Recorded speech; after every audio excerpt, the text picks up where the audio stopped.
I've been working at. I was constantly looking for someone to pop out with a gun and shoot me well beyond the normal mind of a law enforcement officer. I experienced emotional stress in responding to calls in the area where the murder of my friend, my coworker, and who I consider my brother occurred.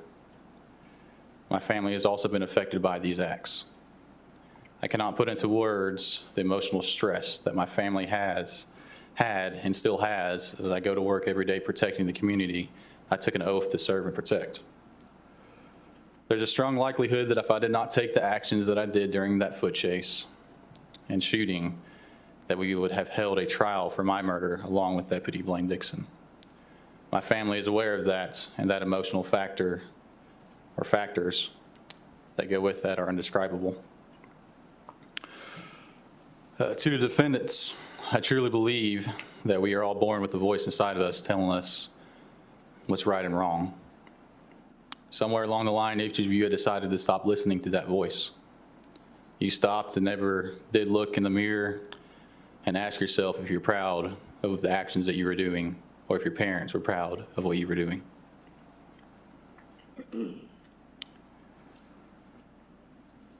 Given the severity of these crimes that you completed, conspired to complete, and the evidence that I've heard in this trial and evidence that was not allowed in this trial, I believe that you stopped listening to that voice a long time ago. At this point, I believe it is absent from your conscience. And that the only remorse that you feel is remorse for your own self and your family, the consequences of your actions, and not of the laws you have broken or the pain that you have caused from so many people. You do not care about hardworking families providing for their family, and that your actions have not only taken monetary values from them, but that you've also taken the life of Deputy Dixon from his family. In regard to the murder of Deputy Blane Dixon, I have seen smirks from Mr. Solis as evidence and testimony was given about Deputy Dixon. Although I truly believe that all of you knew that if there was a chance to get away and that you had access to a lethal weapon, that one of you would have used it to get away, even if it meant killing someone. With that said, Mr. Garcia, you did use a lethal weapon and murder Deputy Dixon as he was retreating from you. There's no doubt in my mind that you were not running away from Deputy Dixon, but actually maliciously going after him to shoot and kill him, just as you were waiting to shoot and kill me in the backyard as I was chasing you until I changed my path, until Deputy Dixon came up behind you. You wanted that title or street cred, as you may better understand it, of someone who had killed a law enforcement officer. Well, you have that title, but that title only comes with glory from those who have a like mind.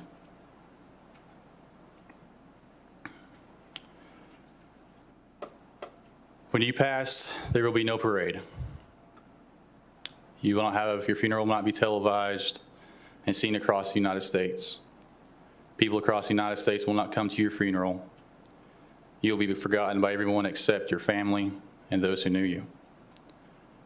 However, Deputy Blane Dixon's funeral had a parade. It was televised for all parts of the United States, and people from all parts of the United States showed up to respect the sacrifice that he had made. His name is chiseled in stone at several places across the United States that will last long after everyone listening to this is gone. Let it be no mistake that these people did not do this because of your actions, but because of the heroism that Deputy Dixon showed that night. A type of heroism that neither of you know personally about. Although as a Christian, I believe in forgiveness, there are still earthly consequences for your actions that I hope the court decides to hold you on in each of your accomplices to the highest degree of punishment. To Judge Jill, in the ruling of your judgment in regards to sentencing of these defendants, I ask of you to sentence each of these crimes consecutively and not concurrent. I also ask that you sentence these crimes with the maximum sentence of each crime. There are two reasons why I ask you of this. One is because of the murder of Deputy Dixon. As I stated earlier, I believe that if each of these defendants would have had a firearm, they would have shot at myself and Deputy Dixon. It just so happened to be that some luck was on our side, that a magazine fell from a firearm, and that Mr. Garcia's firearm malfunctioned, or more than likely you would have this trial with several more charges, if not another murder charge that was heard in this trial. The second reason is these defendants have shown an increase in severity of their crimes throughout their life. They have shown to become more and more dangerous to society and law enforcement. I am fearful that if they are not given the maximum sentence, that the court will have not done everything they can in this case to make sure that they do not commit these offenses again. Also, by giving these individuals a maximum sentence, it will show an example to their friends, their acquaintances, and those who are committing acts of violence similar to these individuals today in Hall County, that the Superior Court of Hall County will not let these types of crimes occur within our county without the maximum punishment for such crimes. In order to deter this act of violence from occurring again in the future, I hope that you see the heroism and sacrifice that Deputy Dixon made that night for the citizens of Hall County, for his family, and for the criminal justice system as a whole, and you give these individuals the maximum sentence of these crimes consecutively. Thank you. Thank you.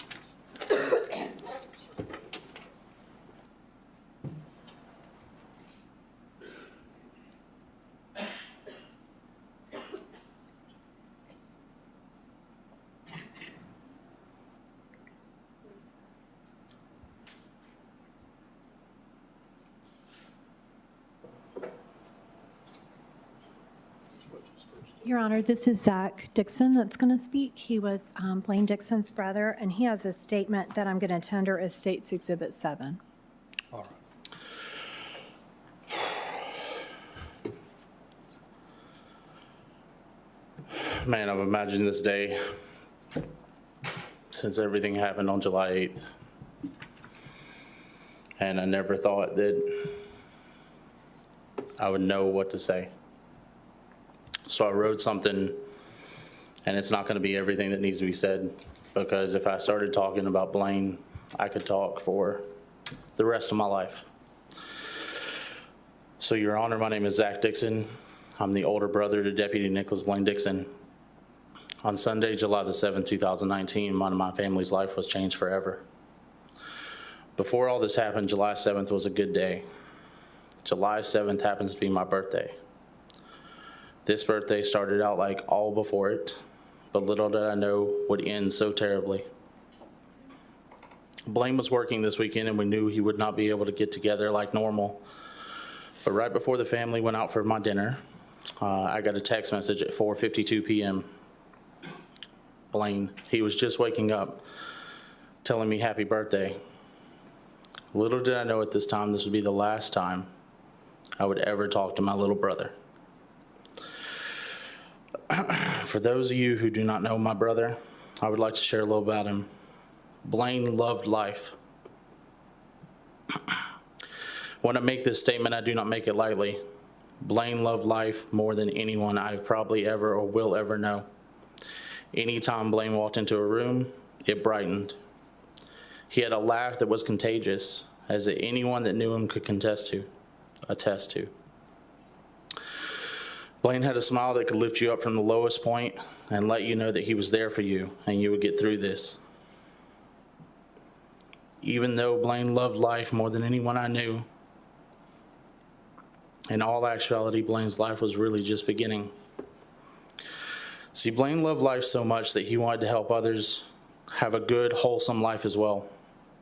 Blane had done many things in life that most people at his age were not even thinking about. He was a great brother, but he was also a great dad. Blane and I spent a lot of time talking, and no matter what we were doing, and Blane and I were talking about life and the adventures of the journeys we wanted to take, or talking about family and friends and all the amazing things that life had to offer. But the one thing that came up in every conversation was one, if not both, of Blane's boys. Caden, Blaine's oldest, was Blaine's little superstar. I can't tell you how many times Blane told me, "Hey bro, you see that boy over there? That's my little retirement plan." Blane was dead set on making Caden the greatest baseball player of all time, and Caden loved every second of it. I've never seen two people like Caden and Blane who could just stay out in the yard or on the baseball field and just be so content on working on their craft. Little did Blane know that one day his world would be rocked even harder by a little boy that when he was born only weighed 3 pounds. Colt Justice Dixon, a name that Blane picked out himself. Colt was born on March 26, 2019, 10 weeks premature. And no matter how scary those first few weeks were when Colt arrived, we're so thankful now because Blane got to spend that extra time with his little squeaker. However, that was cut short after the events on July 7, 2019. 103 days. 103 days is what your actions gave to that little boy. That's all the time he had with his dad. That little boy that fought so hard to survive when he first arrived on this earth. That's all the time that he got to spend with his daddy. You know, it's weird when you start thinking back on things after losing someone.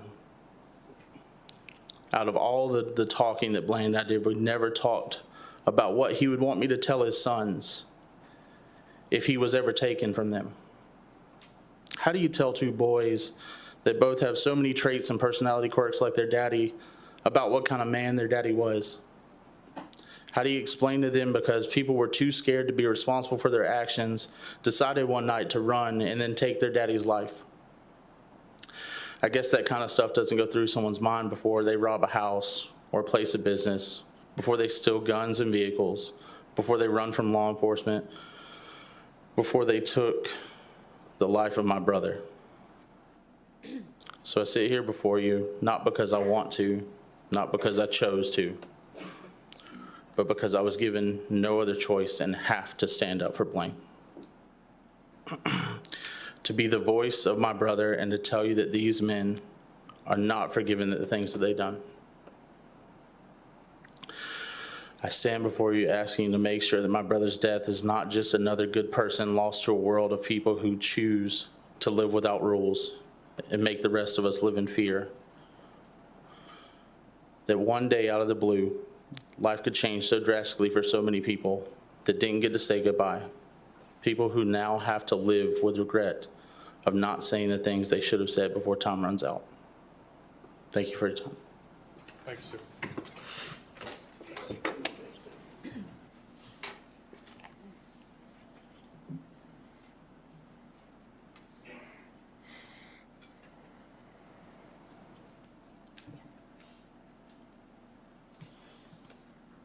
Your Honor, this is Kayla Dixon, and I'm going to tender her statement as State's Exhibit 6, and she wants to speak.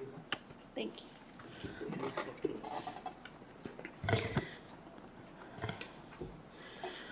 July 7th, 2019 was the last day anyone in our family laid their head down to rest peacefully. It wouldn't be long before we were awakened with the news that Blane had been shot and we needed to get to the hospital. As long as I live, I will vividly remember every minute spent at that hospital as we gathered, waiting impatiently to hear the status of Blane's condition. We watched deputies from the Hall County Sheriff's Office arrive, gather outside, and gather up. Up until this point, I think we honestly believed we would get to the hospital and Blane would be getting out of surgery and ready to make a joke with us about making a big fuss. When we saw the deputies gathering in a circle, grown men and women, crying, we knew then that Blane was really hurt. And that's when the situation began to bear down. At this point, the hospital staff gathered us together and walked us to the north end of the hospital. The only sound you could hear were our footsteps on the floor. The air was thick. We felt fear, panic, hopefulness. They led us to a small room. Just a few minutes, the surgeon came in to speak with us. We will never forget the words he said to us. As he looked at Stephanie and said, "Miss Dixon, as you know tonight, your husband sustained a gunshot wound. I'm sorry to tell you, he did not survive his injuries. We did everything we could to save him, and I'm so sorry for your loss." That is the exact moment all of our hearts shattered into a million pieces, never to be whole again. That is the moment our lives were changed forever. Blaine's mom, Jada, begins to cry out to Blaine's dad, Freddie. What are we gonna do? What are we gonna do without our son? As Freddie holds her, Caden, Blaine's 9-year-old son, begins to sob quietly, holding the blanket, keeping him warm.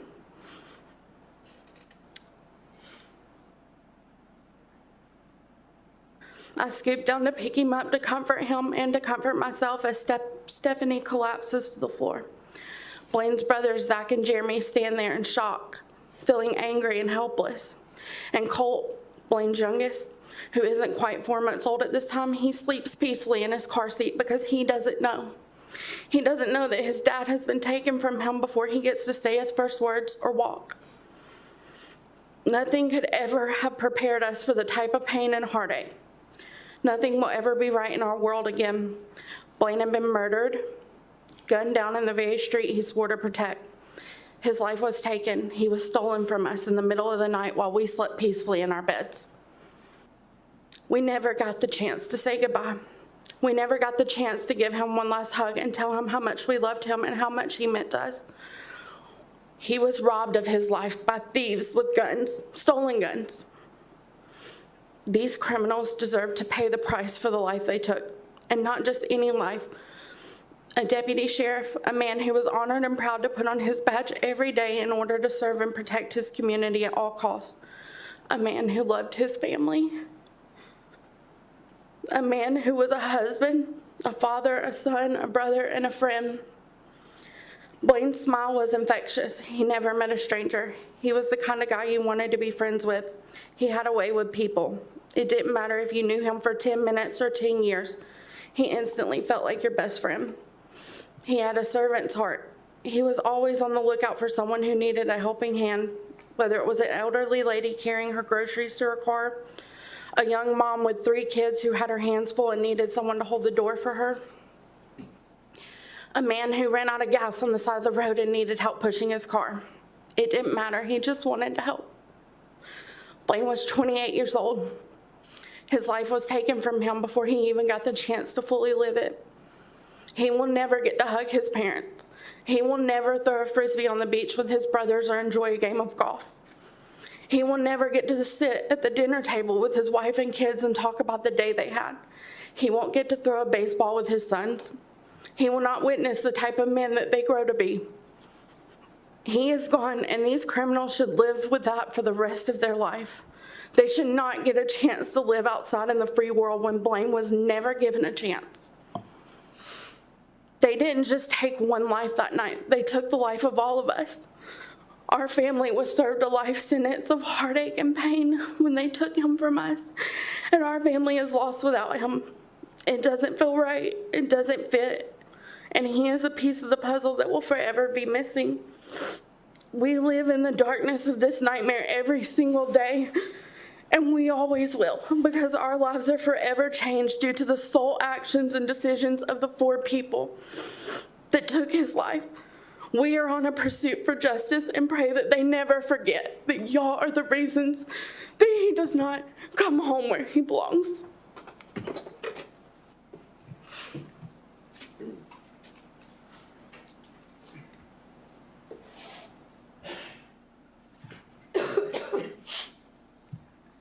Your Honor, Ms. Dixon that just spoke was Zach's wife. I believe Jeremy Dixon was going to speak. And I had submitted a child statement, Camden Dixon, It was also typed in a piece of paper behind it, and I've got both of those together as State's Exhibit 8, and I believe that's Jeremy's son. Tell the judge what you'd like to say.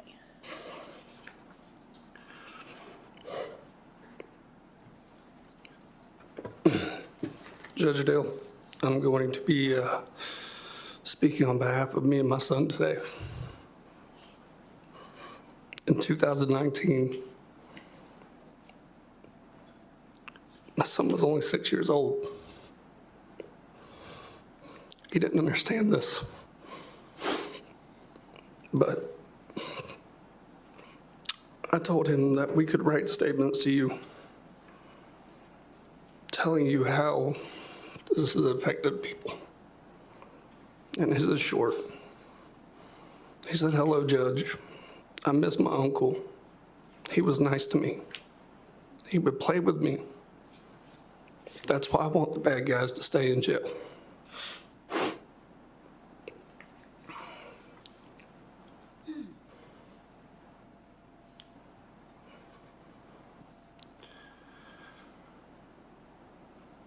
These individuals just didn't take a person. They took a hero. They took a mentor. I'm the youngest one. All I've ever done is look up to him and my brother Zach and strive my entire life to make them proud.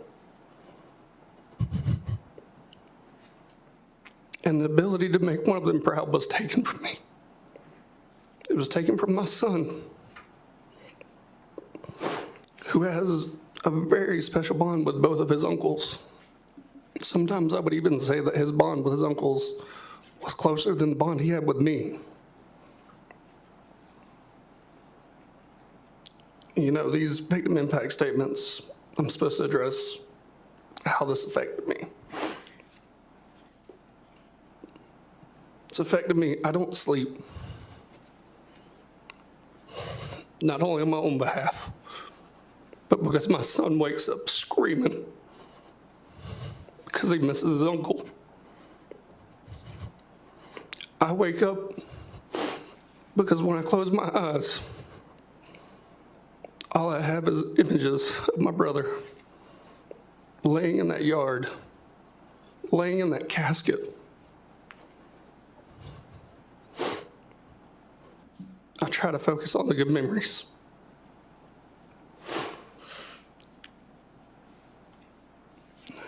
These individuals, Hector even stated that he'd much rather do a couple years for petty crime than life for taking someone's life. But it doesn't make sense because you did the exact opposite. You know, I may be the youngest, but I'm raised on the old school ways of my father. Your words mean nothing. Your actions prove what you really mean. And as I've sat through this entire trial, my entire life, my parents and my brothers have always looked out for me, always made sure I was safe. Because I'm the young one. I'm the baby of the family.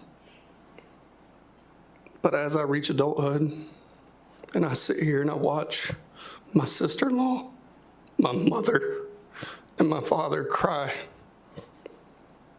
because of what you three and Brian did, it enrages me. Because now it is my job to protect them. They've protected me my entire life, and now it's my job to protect them.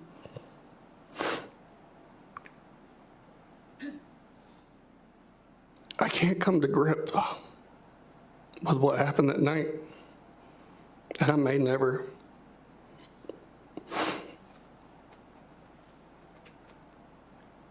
But what I can do is I can tell you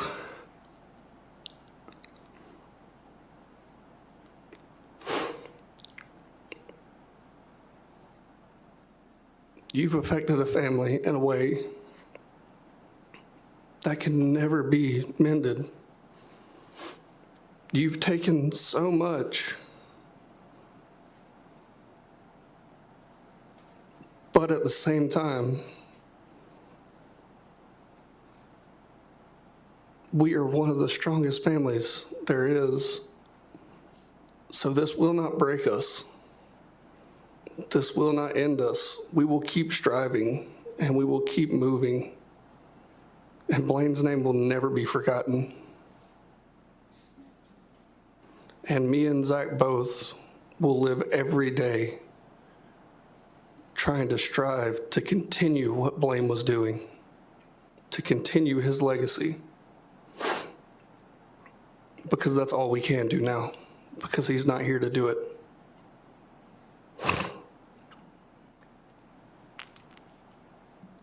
My son wakes up on nights crying because he misses his uncle. And there's nothing I can do besides hug him and tell him that everything's gonna be okay, when in reality I know it's not.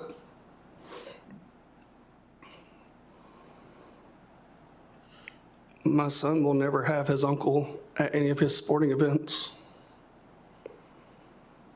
And unknowingly, my son chose both sports that Blane played and mastered growing up. And Blane will never see that.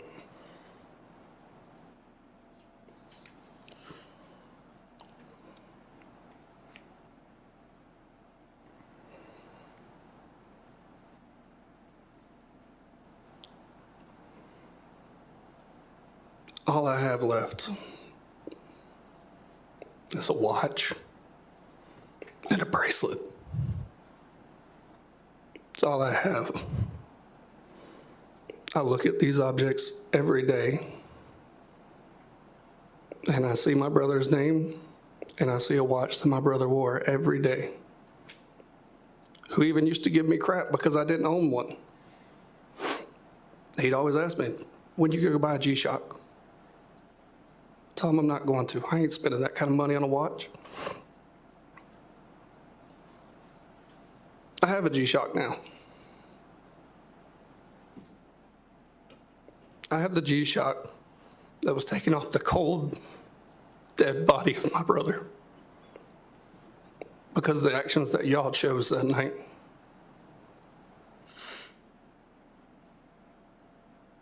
And just like me, y'all will forever live with those actions that night. Thank you, Judge Dill. Thank you, sir.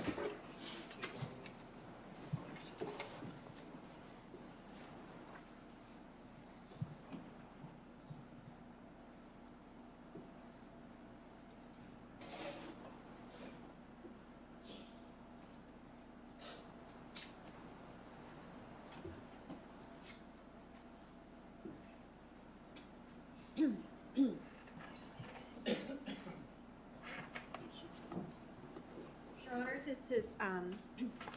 this is Jada Dixon. She was Blane Dixon's mother. She's written a statement that I'm tendering as State's Exhibit 5. It was 3 pages, and she wanted to be here and speak herself. Go ahead, Ms. Dixon. It's very hard to put into words how Blaine's death affected me and my family. On July 7th, 2019, when I went to bed, I never thought I would be thrown into this nightmare that is now my life. I no longer have 3 living sons. My grandchildren do not have their father or uncle. This is the nightmare that haunts me every day. I'm empty inside. I have to tell myself every day that I can make it through the day. There are days I have to tell myself that Blaine's just working or he's on a secret mission, so I'm able to function through the day. I know that's not healthy, but it's the way I deal with it and it works for me. If I didn't do this, I might curl up in a corner and never get up. I have nightmares. I fight depression, anxiety, fear, not sleeping. I feel that part of me has been ripped away and never will be right again. The life that I lived before his murder is now only a vague memory. I can never hear his voice again or give him a hug. ever, due to the choices of others. I feel empty most days. I'm angry, sad, paranoid, untrusting of people. I watch the doors for him to walk through. When the phone rings, I hope it's him calling, telling me this is all a bad mistake.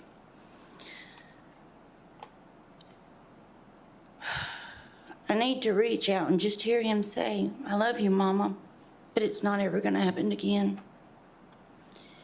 I carried Blane for 9 months, brought him into this world. No one had the right to take him away from me.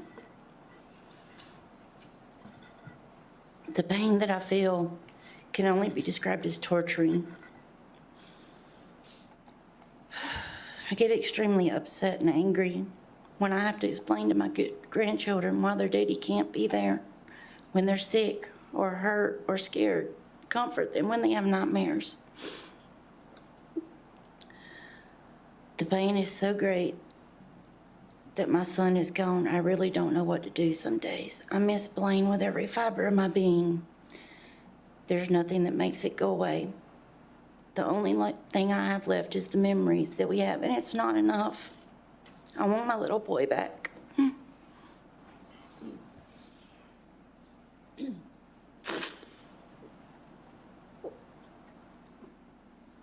There's nothing that fills the hole that's in my heart and tears me apart every day.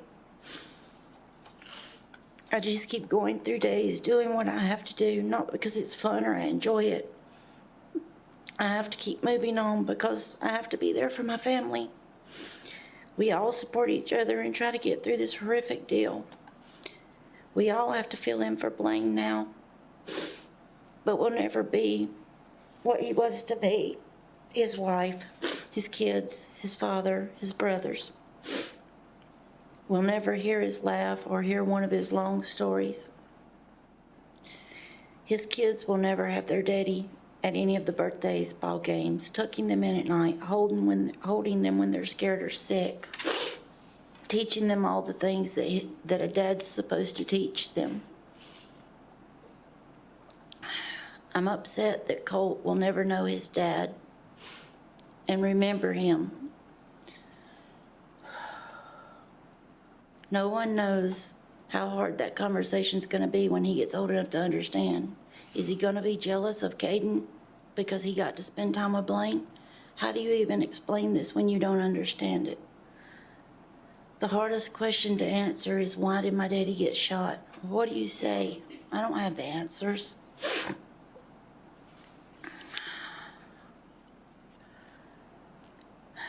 How do you explain to your grandchildren when they're sick and at quick care and they're crying for their daddy? And the nurses asked why their dad's not there, and you have to explain it. And then you get the looks of pity, which only makes it harder. And it's reliving it all over every day.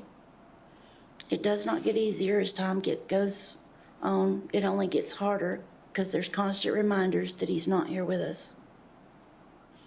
Don't get me wrong, the outpouring of love and support that we have received have been wonderful, but at the end of the day, my son's still dead. I know all this seems like I'm just rambling, but like I said in the beginning, it's hard to put into words how bad this has been on me. You cannot put into words all the pain and suffering I have felt and still feel. This is not something that just goes away. My son was taken from me. He's dead. And there's no more talks, hugs, family dinners, nothing. If I want to talk to him, I have to go to the cemetery and talk to the ground or the sky. I can't hold him, feel his touch any longer. I think these men that are responsible for his death should have the same life. They need to be kept in jail for the rest of their life. They should be away from their family and not ever allowed to be released. They had multiple choices on this fateful night. They chose to steal, run from the police, have enough mind to take their guns, hide from the police, and then decide to shoot it out with the police. I don't believe they are young and don't know better. They made too many decisions that fateful night. Why should I have to live the life they chose for me if they don't have to live the one that's chose for them? Life in prison is really too good for them. no one will understand this pain unless they have to bury one of their children. Mothers are supposed to protect their children, not bury them. Blane was doing the job to protect this community from bad people, and he paid the ultimate price for life. With his life, for what? Some guns and a crappy car?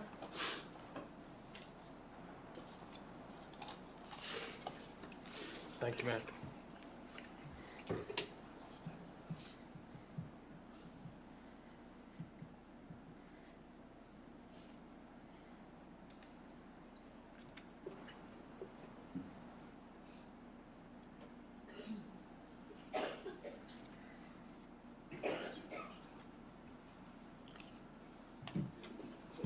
Your Honor, this is Mrs. Stephanie Dixon, and she was Blane Dixon's widow. She didn't write an impact statement prior to, but she wants to speak, Judge. So, Stephanie, tell the judge what you want Judge Deal to know. So, everybody knows what Zach said about Colt's name. Blane did pick that name. He picked Colt Justice Dixon. And that's all I'm asking for, honestly. A lot of you don't know, a week and a half before everything happened, we celebrated our 5th wedding anniversary. I had to call all of that family sitting over there and let them know that their son had been shot, their brother. My little boy, my dad held my son because I literally collapsed to the floor. I know I'm supposed to be up here telling everyone how losing my husband has impacted my life, but that's immeasurable. There's nothing I can say. There's nothing that hasn't been impacted.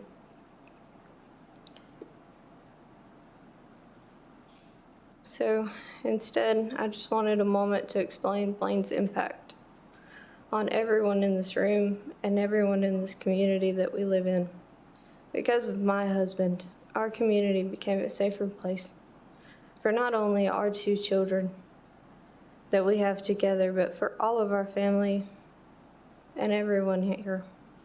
Because of my husband, many lives will be changed, even new trials, such as this one, when other officers are harmed in the line of duty.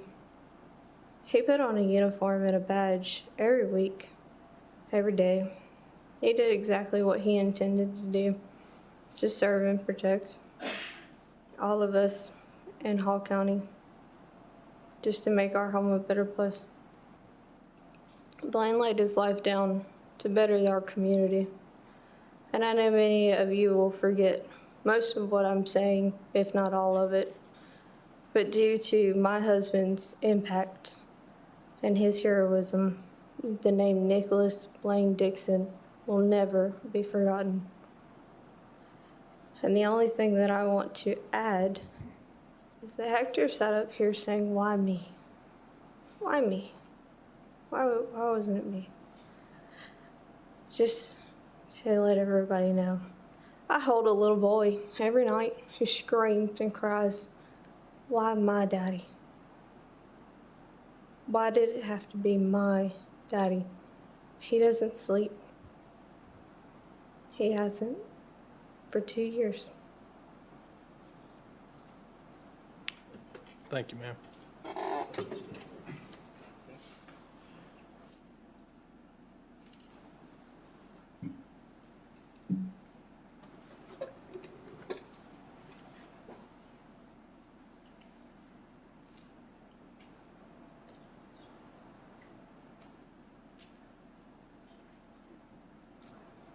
Judge, this is Mr. Fred Dixon. He is Blane Dixon's father. He wanted to speak. He wrote an impact statement that I would tender as State's Exhibit 9, and he wanted to address you. Go ahead. Thank you.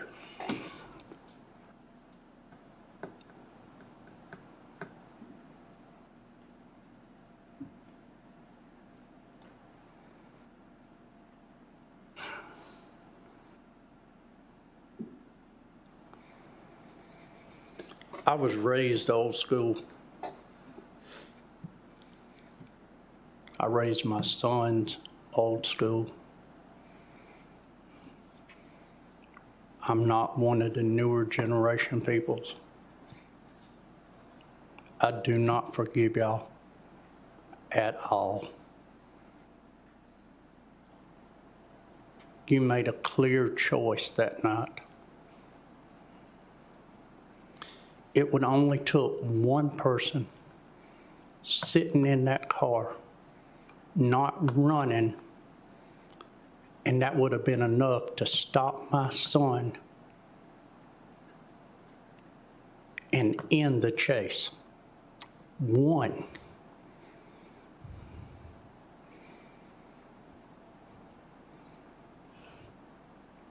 So I know who pulled the trigger. I know who the first person was that jumped out the car. I know the other two that jumped out the car. All you had to do was sit. We wouldn't be here. He wouldn't be on trial. He wouldn't be on trial, not yet. It would happen, but not now, and not because of my son. All you had to do was see it.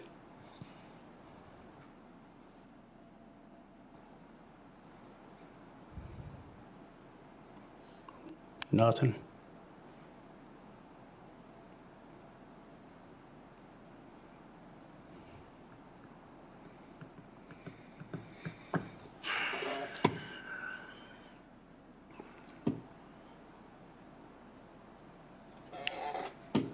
You know, he just wanted to do a job, just like I do every day. Get up, get dressed, go to work, get off work, go home, spend time with your family, go to bed, get up, repeat. That's it. Nothing more, nothing less. You know, he didn't want to die. We damn sure didn't want him to die.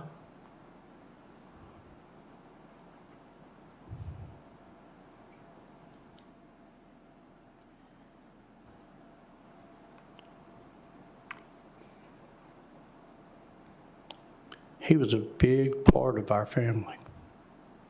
Big part.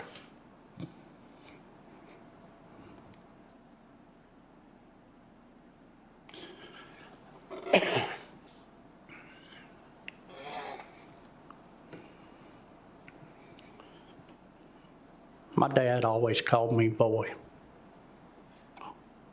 Whole time I growed up. That's how my dad referred to me, as boy. Come here, boy. Go do that, boy. Change that channel, boy. And I always hated it until I started having sons. And then I understood why I was called boy. Because I had 3 boys. Had 3 boys. Now I got 2. Because of y'all's actions.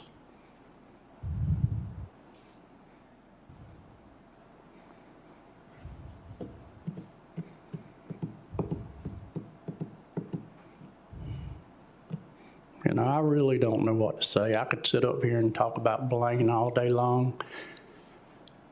How much he loved his sons. I could talk about Blane's sons. You know, Caden used to be a baseball player. Him and Blane all the time, playing baseball, enjoying it. Caden don't even play baseball no more. He lost the spark. You know, he don't have that twinkle in his eye anymore to want to get out and play baseball. You know, Colt won't ever know it.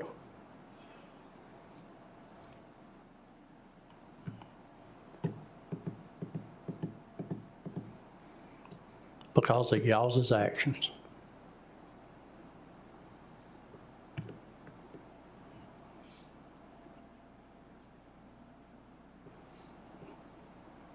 So do I forgive you? Absolutely not. You made your choice. And I hope the court sees fit to make sure that you don't get to make those kinds of choices anymore. You made a choice. It was a bad choice. And yeah, everybody thinks, oh, they're going to pay the price for it. They're going to pay the price for it. You know who paid the price for your choice? My son paid the price for your choice.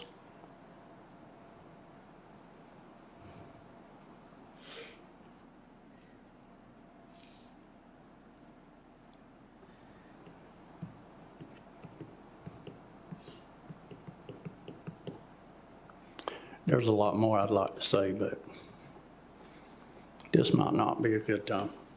Yes, sir. Thank you.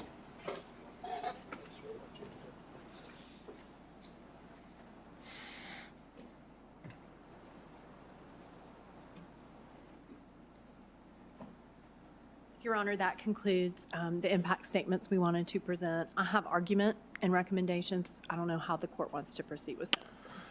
All right. This is how I think we're going to proceed, Ms. Vance. One, would you make sure you tender all of your exhibits to my court reporter? Yes, sir. And they've all been admitted, with the exception, I think, of one photograph that you Yes, sir. attempted. And then I wanted to say a couple of things to everybody as a group, and then we're going to proceed with sentencing one defendant at a time and hear argument as to one defendant at a time.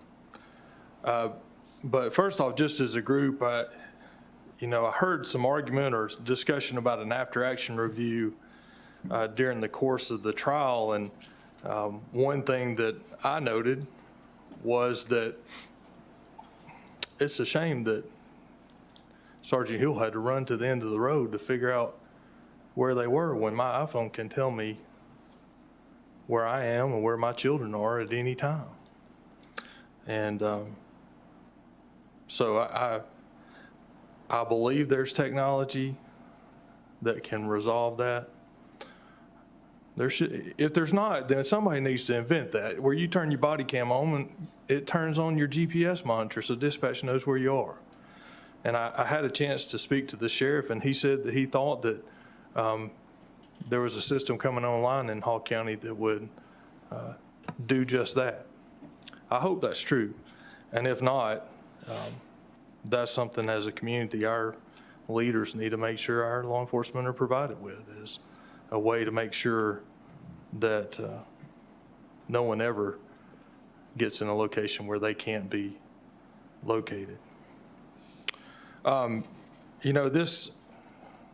This case involves a lot of pain. And as you three defendants know, you each face a mandatory minimum life sentence. And there's no discretion about that. You face a mandatory minimum life sentence. And I thought about that over the course of the trial, of how that creates pain on both sides. I got to hear from some of the family members of the defendants here, and I know they're in pain. This has been painful for everyone. When I compared it, though, this is what I thought about. Mr. Dixon was taken from his family. He'll never get to see his family again. And these defendants serving a mandatory minimum life sentence will be separated from their families as well, and that's painful. There's the pain of separation from their siblings. But, you know, the pain on the side of Deputy Dixon is just exponential.